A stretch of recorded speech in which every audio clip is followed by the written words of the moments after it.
Hello friends, मैं रीना स्वागत करती हूँ आपका आपके अपने YouTube channel to the point में। दोस्तों, मैं आज आप लोगों के लिए लेके आई हूँ बीए थर्ड ईयर का होम साइंस सेकंड पेपर, जो है कि आपका प्रसार शिक्षा इंटेंशन एजुकेशन। ठीक है, तो इसमें हम आप लोगों के लिए बहुविकल्पीय का कुछ महत्वपूर्ण क्वेश्चंस लेके आए हैं। ये वो क्वेश्चंस हैं ये जो आपके प्रसार शिक्षा यानी इंटेंशन एजुकेशन की जो इतिहास है, हिस्ट्री है, उससे रिलेटिव ये क्वेश्चंस हैं। और ये क्वेश्चन चाहे जो एग्ज़ाम हो, चाहे वो टीजीटी पीजीटी। हाँ, आप लोगों के लिए फिर एक गुड न्यूज़ है कि हो सकता है कि आपका 15 सितंबर की डेट में आप लोग के टीजीटी पीजीटी की वैकेंसियों का डेट फाइनल किया जाए। ठीक है, तो ऐसी उम्मीद है। तो इसके लिए भी आप हमारे चैनल पे जुड़ जाइए। और जो हमारे अगर आपको टीजीटी पीजीटी की तैयारी करनी है तो हमारे चैनल को सब्सक्राइब करिए और अपने दोस्तों के साथ शेयर भी करिए, ताकि सभी बच्चों को हमारे चैनल मिल सके जो कंपटीशन यानी कंपटीशन में टीजीटी पीजीटी की कंपटीशन में बैठने वाले हैं। ठीक है, तो बीए थर्ड ईयर के एग्ज़ाम के लिए ये बहुत ही अच्छे क्वेश्चन और बहुत ही इंपॉर्टेंट क्वेश्चन है।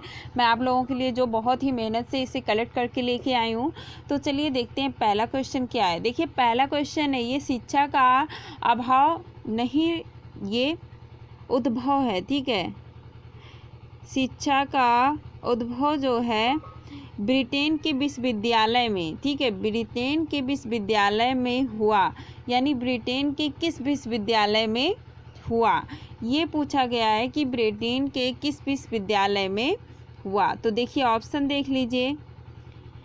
ऑप्शन आपका है अमेरिकन विश्वविद्यालय, कैम्ब्रिज विश्वविद्यालय, कोलकाता विश्वविद्यालय। तो ऑप्शन देखिए ये 1 रहेगा, यहाँ पे ये टाइपिंग में मिस्टेक हो जाता है। 1 2 3। ठीक, तो इसका सही आंसर जो होगा, देखिए ये जो है कि प्रसार शिक्षा का जो उद्भव हुआ था ये ब्रिटेन के कैम्ब्रिज विश्वविद्यालय में हुआ था। ठीक है, इस शब्द का सर्वप्रथम प्रयोग जो है किसमें हुआ था, 1873 में हुआ था। यानी प्रसार शिक्षा का सर्वप्रथम जो है, अगर इस शब्द का प्रयोग पूछा जाए यानी कि प्रसार शिक्षा का सर्वप्रथम जो शब्द है उसका प्रयोग किस सन में हुआ था, तो 1873। किसमें, 1873 में हुआ था। ठीक है, तो ये किसके लिए हुआ था, ये जो कृषि संबंधी जानकारियाँ होती हैं उसको मतलब उन जानकारियों को जो श्रोता हैं, कृषक हैं, उन तक पहुंचाने या प्रसारित करने के संबंध में प्रसार या एक्सटेंशन शब्द का प्रयोग किया गया था। ठीक है, किस सन में किया गया था इस शब्द का प्रयोग, तो 1873 में इस शब्द का प्रयोग किया गया था। ठीक है, तो ये 2 क्वेश्चन आप लोगों को याद होना चाहिए कि इसका ब्रिटेन के किस विश्वविद्यालय में इसका उद्भव हुआ था, और प्लस इस प्रसार शिक्षा यानी किसका, प्रसार शिक्षा का किस सन में, प्रसार शिक्षा शब्द का किस सन में प्रयोग हुआ था, तो 1873 में इसका प्रयोग हुआ था प्रसार शिक्षा शब्द का। और शिक्षा का जो प्रसार शिक्षा था उस शब्द का जो है ब्रिटेन के कैम्ब्रिज विश्वविद्यालय में इसका उद्भव या उसका विकास हुआ था। ठीक है, चलिए अगला क्वेश्चन देखते हैं। सेकंड नंबर क्वेश्चन देखते हैं आपका। यहाँ पे कृषि संबंध में जानकारियों को पहुँचाने या प्रसारित करने के संदर्भ में, संदर्भ में प्रसार शब्द का प्रयोग बोरहिस किस सन में किए थे। ठीक है, जो बोरहिस थे इन्होंने किस सन में किए थे। अभी अभी मैंने आप लोगों को बताया कि 1873 में इस शब्द का प्रयोग किया गया था। ठीक है, तो कृषकों तक उसकी जानकारियों को पहुंचाने के लिए जो बोरहिस थे, आपके बोरहिस थे, इन्होंने वो क्या कहते हैं, अच्छा, बोरहिस जो हैं ये सब प्रथम, आप सॉरी ये थोड़ा सा मिस्टेक हुआ आप लोग का। देखिए यानी कि जो प्रसार शब्द है यानी क्या कहना है, कृषि संबंधी जो जानकारियों को पहुंचाने प्रसारित करने के संदर्भ में जो सर्वप्रथम प्रयोग इस शब्द का 1873 में हुआ था, यानी शब्द का प्रयोग 1873 में किया गया था। लेकिन कृषकों तक जानकारी पहुंचाने की जो प्रोसेस चल के आई, ठीक, जो उस समय एक्सटेंशन या प्रसार शब्द का यानी कृषकों तक जो जानकारी पहुंचाई गई, उस जानकारी का जो इन्होंने बोरहिस ने जब इस शब्द का प्रयोग किया तो वो किस सन में किया था, ये 1894 में किया था। ठीक है, 1894 में किया था, कंफ्यूज मत होइएगा। यानी कि प्रसार शिक्षा का सर्वप्रथम प्रयोग 1873 में हुआ। ठीक है, 73 में हुआ।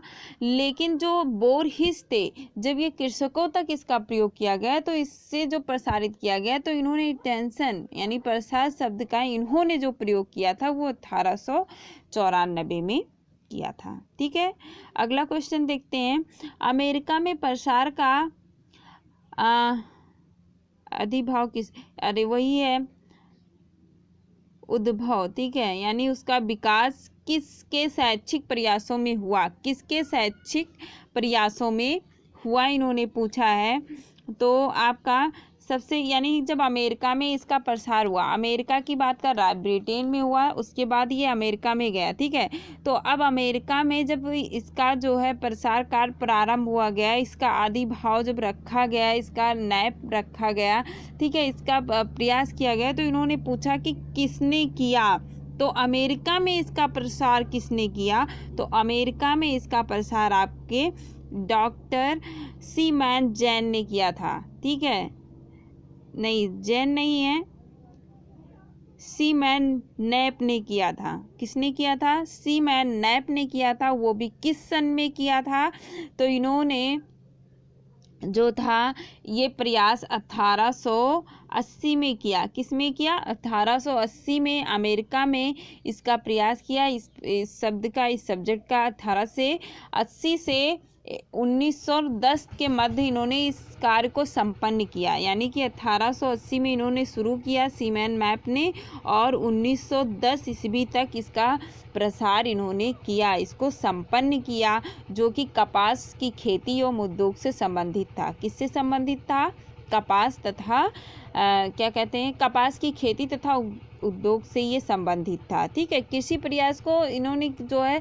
कृषि जो प्रसार किया गया, ठीक है, एग्रीकल्चर एक्सटेंशन जो था, ये संयुक्त राज्य अमेरिका में मान्यता है कि सन 1914 में इन्होंने इसको पारित किया था। ठीक है, चलिए अगला क्वेश्चन देखते हैं। देखिए यहाँ पे इसको आपको लिखना है कृषि, ये ऋषि हो गया है। कृषि प्रसार को संयुक्त राज्य अमेरिका में किस सन में मान्यता प्राप्त हुई।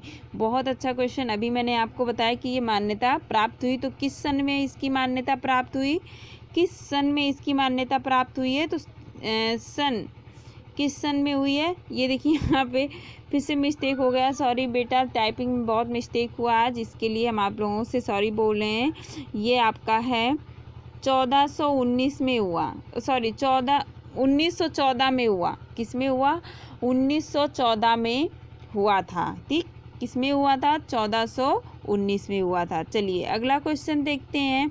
देखिए, Amperian counselling of agriculture research को किस नाम से जाना जाता है। बहुत अच्छा क्वेश्चन है, ये बहुत ही ज़्यादा पुटअप किया जाता है, बहुत ही ज़्यादा पूछा जाता है। तो आपकी Amperian counselling of agriculture research को किस नाम से जाना जाता है। ठीक है, किस नाम से जाना जाता है। तो जो आपका है एम्पीरियल, ठीक, तो इसका ऑप्शन देखिए इन्होंने दिया है काउंसिलिंग ऑफ एग्रीकल्चर रिसर्च, या रिसर्च इंस्टीट्यूट, या इंडियन ऑफ काउंसिलिंग एग्रीकल्चर, या एम्पीरियल एग्रीकल्चर। तो इसका सही आंसर आपका Indian of counselling agriculture research, तीसरा नंबर सही होगा। एम्पीरियल ऑफ क्या है, हाँ, एम्पीरियल काउंसिलिंग ऑफ एग्रीकल्चर को इंडियन ऑफ काउंसिलिंग एग्रीकल्चर के नाम से जाना जाता है। अगला क्वेश्चन आपका बनता है कि राधाकृष्णन मिशन ने किस सन में ग्रामीण विश्वविद्यालय की स्थापना की। ये देखिए, ये क्वेश्चन बहुत ही ज़्यादा पूछा जाता है कि जो है आपके राधाकृष्णन जो थे, इन्होंने ग्रामीण विकास में किस सन में इसकी स्थापना की थी, यानी विश्वविद्यालय की किस सन में इन्होंने स्थापना की थी। ठीक है, देखिए तो इसका जो है तो किस सन में इन्होंने इसकी स्थापना की थी।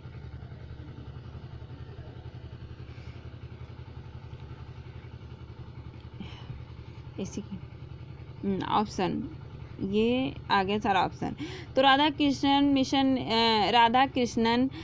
कमिश्नर ने किस सन में ग्रामीण विश्वविद्यालय की स्थापना की थी। तो ऑप्शन आपका 1955 है, 1993 है, 1946 है, 1948 है। तो आंसर आपका बिल्कुल सही होगा, 4 पॉइंट सही होगा। 1948 में राधाकृष्णन कमिश्नर ने ग्रामीण विश्वविद्यालय की स्थापना किया था। ठीक है, चलिए अगला क्वेश्चन देखते हैं।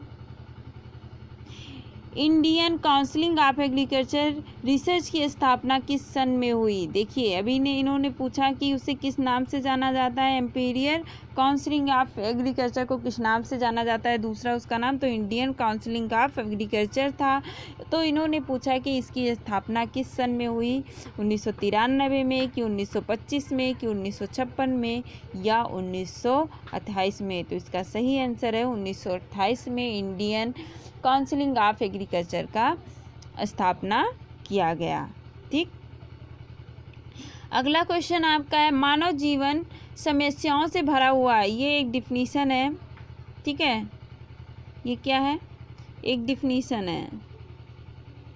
मानव जीवन समस्याओं से भरा हुआ है। जीवन में अनिवार्य रूप से आने वाली समस्याओं का निदान किसी अनिवार्य निरावरण पद्धति द्वारा ही किया जा सकता है। जो उसका निवारण कर पाए, कोई ऐसा ही पद्धति होगा तभी होगा। यह कथन किसका है, यह कथन किसका है। तो आपको बताना है कि ये परिभाषा जो दिया गया है वो किसने लिखा है, किसने लिखा है। ठीक है, तो डॉक्टर सुपर के अनुसार है कि कृष्णा मंचारी के अनुसार है कि यंग के अनुसार है कि डॉक्टर रंजीत सिंह के अनुसार है। तो आपका सही आंसर जो होगा कि ये डिफिनीशन जो इन्होंने लिखा है, ये डिफिनीशन जो है कृष्णा मंचारी के अनुसार है। ठीक है, चलिए अगला क्वेश्चन देखिए। अगला क्वेश्चन ये कह रहे हैं कि जो आपके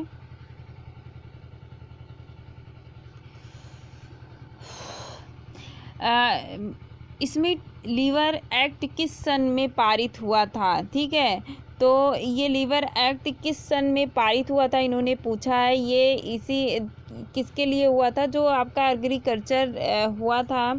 ठीक है, तो जब इसके स्थापना संस्थागत हो गई तो कृषि तथा ग्रामीण जीवन को विकास से संबंधित करने के लिए, यानी विकास ग्रामीण जीवन जो था उसको कृषि से संबंधित करने के लिए क्या किया गया, एक सिफारिश किया गया। ठीक, क्या किया गया, एक सिफारिश किया गया जो कि 1914 में मिस्ट लीवर एक्ट के नाम से इसको पारित किया गया। ठीक है, तो ये किस सन में पारित हुआ था, एक्ट लीवर एक्ट पारित हुआ था 1914 में। ठीक है, तो इसका सही आंसर हो जाएगा 1914। चलिए अगला क्वेश्चन देखते हैं। भारत में एक है भारत में कृषि संबंधी अनुसंधान को बढ़ावा देने के उद्देश्य से इंडियन एग्रीकल्चर रिसर्च इंस्टीट्यूट की स्थापना किस सन में और किस शहर में हुई, किस सन में और किस शहर में हुई। तो नई दिल्ली सन 1918 में, केरल सन 1595 में, या बिहार सन 1914 में, या पूसा बिहार 1908 में। तो इसका सही आंसर है पूसा बिहार 1908 में इसकी स्थापना की गई। अगला क्वेश्चन है, प्रसार शिक्षा का उद्भव किस देश से हुआ। बहुत अच्छा क्वेश्चन कि प्रसार शिक्षा का विकास हुआ या उसका उद्भव हुआ किस देश से हुआ, अभी हमने आप लोगों से बताया था। तो इसका सही आंसर होगा ब्रिटेन से हुआ था। किससे हुआ था, ब्रिटेन के कैम्ब्रिज विश्वविद्यालय से हुआ था। किससे हुआ था? ब्रिटेन के कैम्ब्रिज विश्वविद्यालय से इसका विकास हुआ था, जो मैंने आपको बताया। ठीक है,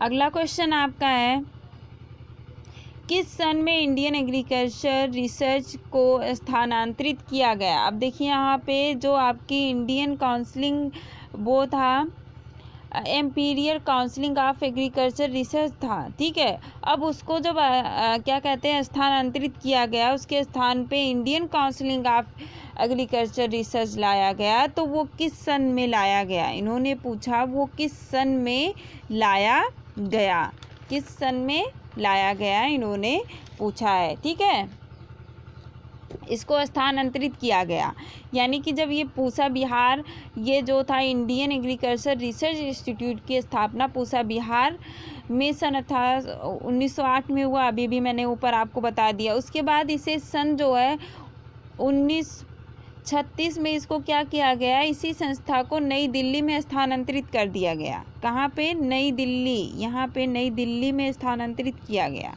कहाँ किया गया? नई दिल्ली में स्थानांतरित किया गया। तो वही पूछ रहा है किस सन में इसको स्थानांतरित किया गया था, तो 1936 में किया गया था। ठीक है, अब देखिए सबौर में प्रसार शिक्षा के स्नातकोत्तर स्तर तक की पढ़ाई किस सन में प्रारंभ हुई? किस सन में प्रारंभ हुई? तो इन्होंने पूछा है 1955 से 1956, 1855 से 1856, या 1973 से 1974, या 1993 से 94। तो इसका सही आंसर जो होगा आपका 1955 से 56 में किया गया। अगला क्वेश्चन आपका है, निम्नलिखित संचार मॉडलों में से कौन सा मॉडल केवल तीन तत्वों के द्वारा संचार प्रक्रिया को समझाता है? ठीक है, तो ये ऑप्शन आपका देखिए दिया गया है यहाँ पे। पूरा नहीं आएगा क्या? चलिए देख लेते हैं। फिर भी देखिए इन्होंने, समझ लीजिए एक बार फिर से क्वेश्चन को ध्यान से पढ़ लीजिए। देखिए सबसे पहले हम लोग को अगर आंसर देना है किसी का, ठीक है, किसी का आंसर देना है, तो सबसे पहले हमें क्वेश्चन को ध्यान से पढ़ना है, बहुत ही ध्यान से उसको पढ़ना है। अगर आप उस पर क्वेश्चन पे ध्यान दे देते हो तो आंसर आपको अपने आप भी याद आ जाएगा कि हाँ मैंने इसको कहीं पढ़ा था, इसका आंसर ये होगा। तो सबसे पहले आपको क्या करना है कि क्वेश्चन को बहुत ही ध्यान से पढ़ना है। ठीक है, तो निम्नलिखित संचार के मॉडलों में से कौन सा मॉडल के केवल तीन तत्वों के द्वारा संचार प्रक्रिया को समझाता है? ठीक है, जैसे कि आप लोगों ने देखा है कि सभी ने अपना एक मॉडल प्रस्तुत किया, आप लोगों ने बुक पढ़ा होगा तो उसमें देखा होगा। ठीक है, तो एक मॉडल प्रस्तुत किया गया है, तो उसमें इन्होंने वेस्ले, मैकलीन के मॉडल में, या बैरो के मॉडल में, ठीक है, या लिगन के मॉडल, या अरस्तु का मॉडल। तो इसका सही आंसर क्या होगा? अरस्तु का मॉडल। ठीक, अरस्तु ने देखो तीन ऐसे तत्व को, ठीक है, अरस्तु अपने मॉडल में तीन तत्वों के द्वारा क्या किया है? संचार प्रक्रिया को समझाया है। ठीक है, और ये हजारों साल अरस्तु ने संचार के तीन प्रमुख तत्व बताए, यानी इनके यही जो इनका मॉडल इन्होंने अपना बनाया वही 3 सालों तक चला। तो इनके मॉडल में पहला आपका जो है इथोज है। क्या है? इथोज है। क्या है? इथोज है। तो इथोज का तात्पर्य क्या होता है कि जिसमें आपका विश्वसनीयता होती है, यानी आपके ऊपर श्रोता विश्वास करता है, आप जिसके सामने प्रसार कर रहे हो वो आपके ऊपर विश्वास करेगा, तभी आपके बताए हुए चीज़ों को वो समझेगा और उस पर अमल करेगा, उसको फॉलो करेगा। तो ये पहला हो गया। दूसरा क्या था इनका? दूसरा इनका था पैठोज। क्या था? पैठोज। पैठोज का मतलब क्या होता है? ठीक, आपके मन में आ रहा है कि पैठोज शब्द क्या है? तो पैठोज शब्द वो होता है जो आपके भावात्मक रूप के होता है, यानी कि आपका भाव, आप किसी शब्द को कह रहे हो, ठीक है, आप कह रहे हो कि नहीं मैम हमको ये बताइए, हमारे लिए बहुत इम्पोर्टेंट है, हमको बहुत ही ज़रूरी है, ठीक है, बहुत अर्जेंट है, तो मैं आपके भाव को समझ रही हूँ, नहीं इस बच्चे को वाकई में अर्जेंटली है तभी ये मुझसे रिक्वेस्ट कर रहा है, ठीक है, तो मैं उस कार्य को कर रही हूँ। तो जो आपके अंदर वो जो शब्द बोल रहे हो उसमें भावात्मकता होनी चाहिए, जो वो भावात्मक होता है उसी को क्या कहा इन्होंने, अस्तूरी ने पैठोज कहा। ठीक है, और तीसरा इनका जो पॉइंट था, तीसरा तत्व जो था वो था लोगोज। क्या था? लोगोज। ठीक है, लोगोज। अब लोगोज से क्या तात्पर्य है? लोगोज आपका तर्क और विवेक होता है, विवेक बुद्धि होता है, जो आधारित होता है और जो श्रोताओं को प्रभावित करता है, यानी कि जो आप सामने किसी को, हम जैसे आपको पढ़ा रहे हैं, ठीक है, अब जो हमारा विवेक यानी कि जो हम आपके हमारे समझाने की जो प्रक्रिया है, ठीक है, जो मैं आपसे कहना चाह रही हूँ, आप मेरे भाव को समझ रहे हो, वो तो आपका पैठोज है। लेकिन लैंग्वेज क्या हो गया कि मेरा लैंग्वेज यानी कि हम आपको कहाँ तक प्रभावित कर रहे हैं, ठीक है, हमारा लैंग्वेज, हमारा तर्क जो हम आपको कह रहे हैं, हमारा बुद्धि विवेक आपको कहाँ तक प्रभावित कर रहा है, उसी को लोगोज कहते हैं। ठीक है, तो ये 3 तत्व अस्तुरी के मॉडल में है और इन्होंने ही अरस्तु ने ही आपको 3 ऐसे मॉडल में 3 तत्वों को इन्होंने महत्व बताया, ईथोज, पैठोज और लोगोज। ठीक है, तो इसको याद रखिएगा आप। चलिए अगला क्वेश्चन देखते हैं कि विकास संचार निम्नलिखित, विकास का जो संचार करते हैं, विकास के लिए जो हम संचार कर रहे हैं, प्रसार कर रहे हैं, निम्नलिखित में से किन कारकों से प्रभावित होता है? वास्तव में वो किन कारकों से प्रभावित हो रहा है? जानकारी का प्रचार और लोगों द्वारा जानकारी का प्रयोग, यानी कि हम जानकारी को जो हम विकास के लिए हम संचार कर रहे हैं, वो लोगों को जानकारी के लिए हम उसका प्रसार करें, उसका प्रचार करें, और जब हम वो लोगों तक उस जानकारी को पहुंचा रहे हैं तो लोग उस जानकारी का प्रयोग भी करें, तो क्या होता है? तभी तो आपका ये दोनों सही है। तो आपका तीसरा आंसर इसका सही होगा कि पहला और दूसरा दोनों सही है, पहला और दूसरा दोनों सही, यानी कि पहला और दूसरा ये दोनों सही है आपका। ठीक है, अगला देख लेते हैं। विश्व का प्रथम रेडियो समाचार किस देश में प्रसारित हुआ? किस देश में प्रसारित हुआ, इन्होंने पूछा है। ठीक है, विश्व का प्रथम जो रेडियो समाचार पत्र था उसको किस देश में सबसे पहले प्रसारित किया? भारत ने किया, या अमेरिका ने, या ब्रिटेन ने, या रूस ने? तो इसका सही आंसर जो होगा अमेरिका ने किया, यानी जो रेडियो द्वारा इन्होंने प्रसार किया समाचार पत्र का वो किया, तो सबसे पहले अमेरिका ने किया था। वो किस सन में किया था? 1916 में। सन को याद रखिएगा, अमेरिका ने 1916 में सबसे पहले रेडियो द्वारा समाचार प्रसारित किया था। ठीक है, चलिए अगला क्वेश्चन है, विकास संचार का तात्पर्य है। ठीक है, विकास संचार का तात्पर्य है विकास के लिए संसाधन, सामाजिक बदलाव का अग्रदूत, या पहला दूसरा दोनों सही या दोनों गलत है? ऐसे भी क्वेश्चन आपके अक्सर बनते हैं। तो इसका सही आंसर जो होगा ये दोनों सही है, पहला और दूसरा दोनों सही है। यानी विकास संचार का तात्पर्य होता है कि विकास के लिए संसाधन लाया जाए और सामाजिक बदलाव के लिए अक्सर अग्रदूत भी बने। ठीक है, तो आपका पहला और दूसरा दोनों सही हो जाएगा, तीसरा आंसर सही है इसका। आगे देखते हैं, भारत में प्रेस से जुड़े इतिहास की न्यू नहीं, ये वाला न्यू नहीं, ये न्यू रहेगा, न्यू किस सन में रखी गई? ठीक है, भारत में प्रेस से जुड़े इतिहास का न्यू किस सन में रखा गया? ठीक है, तो सबसे पहला ऑप्शन आपका है 1780, 1784, 1789 और 1790। तो इसमें से सही आंसर आपका जो होगा कि भारत में प्रेस से जुड़ी हुई इतिहास का न्यू जो है सर्वप्रथम 1780 में रखा गया था। तो आपका पहला आंसर सही हो जाएगा 1780। और 19वां आपका है क्वेश्चन, सामुदायिक विकास योजना का शुभारंभ कब हुआ था? ठीक है, तो इन्होंने कहा है कि जो सामुदायिक विकास किया गया, सामूहिक रूप से जब विकास करने की जो योजना था उसका शुभारंभ कब हुआ? तो 2 अक्टूबर सन 1952 में, 2 अक्टूबर 1940 में, 2 अक्टूबर 1955 या 2 अक्टूबर 1960 में। तो इसका सही आंसर है आपका 2 अक्टूबर सन 1952 में रखा गया। और किसने रखा था? ये जो है शुभारंभ किसके द्वारा किया गया? गांधी जयंती के अवसर पर ये किया गया था। किसके अवसर पर किया गया था? गांधी जयंती के अवसर पर इसका जो है शुरू इसको किया गया था। किस पे किया गया था? गांधी, इसको याद रखिएगा।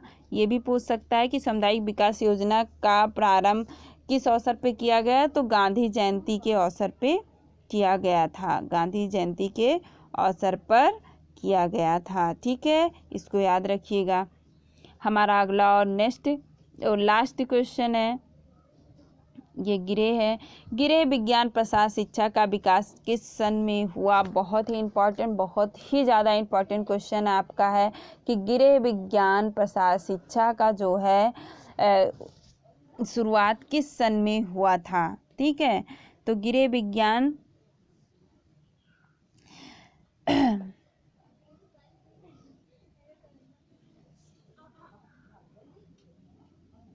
गिरेह विज्ञान जो है आपका, गिरेह विज्ञान का जो एक वो रखा गया, यानी प्रसार शिक्षा में लाया गया, गिरेह विज्ञान को जो प्रसार शिक्षा में लाया गया। ठीक है, इसका विकास किस सन में हुआ है ये पूछ रहे हैं। तो ये जो है पहला ऑप्शन आपका 14 मई 1952 है, 24 मई 1954 है, 24 मई 1960 है और 14 मई 1970 है। तो इसका सही आंसर जो होगा 24 मई 1954 है। ठीक है, कितना है आपका 24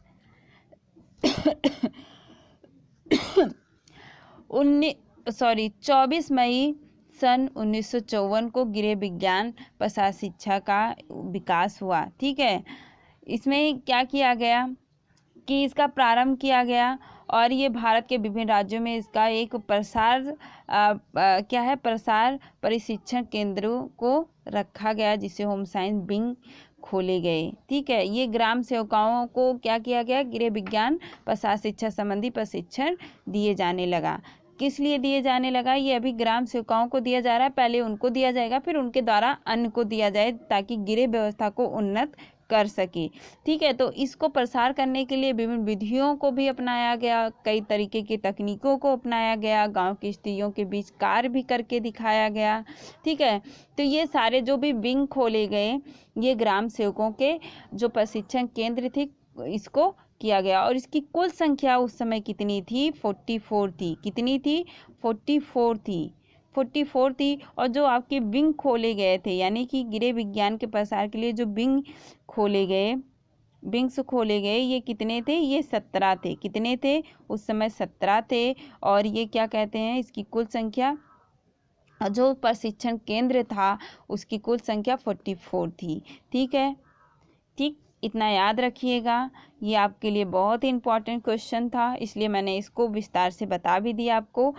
उम्मीद है आपको मेरी ये वीडियो ज़रूर समझ में आई होगी और पसंद भी आई होगी। अगर आप लोगों को ये पसंद आई हो तो प्लीज़ इसको लाइक करिए, अपने दोस्तों के साथ शेयर करिए, उन सभी बच्चों के साथ शेयर करिए जिसको इसकी ज़रूरत है, ताकि सबकी आवश्यकताएं इससे पूरी हो सके। और जो बच्चे मेरे चैनल पे नए हैं वो प्लीज़ मेरे चैनल को सब्सक्राइब करना ना भूलें। अगली वीडियो में फिर मिलते हैं एक नए टॉपिक के साथ, तब तक के लिए